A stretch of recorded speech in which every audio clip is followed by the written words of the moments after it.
How's it going? So we are just about to get started on the planting phase of the project, and this is a great opportunity to explain to you how we do our irrigation.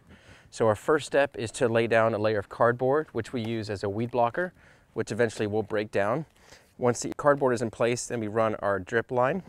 One of the ways that we cut down on water usage is avoid using any overhead spray irrigation, and we strictly use subsurface inline drip irrigation.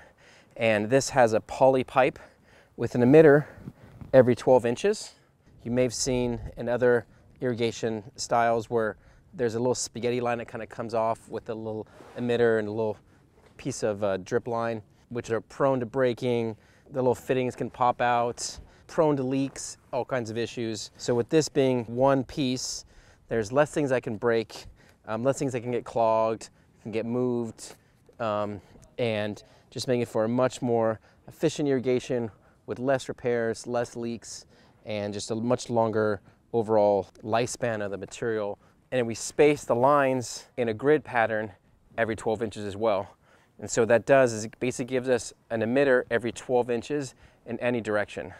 So once you've set your irrigation lines in place, you can basically plant your plants anywhere within that grid. And the concept is you're not necessarily irrigating at the base of each plant.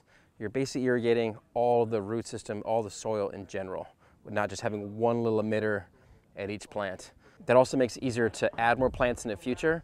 So let's say in a year or two from now, you decide to add a few plants here or there. As long as you're avoiding the actual line itself, you can basically plant anywhere you like without having to add more lines or put a T in or splice into it.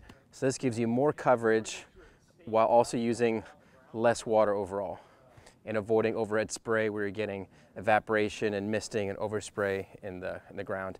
And it's also sending the water below the layer of mulch instead of on top of the mulch where a lot of it can get evaporated and doesn't really reach the root zone. So there's many benefits to going with this approach of inline drip irrigation.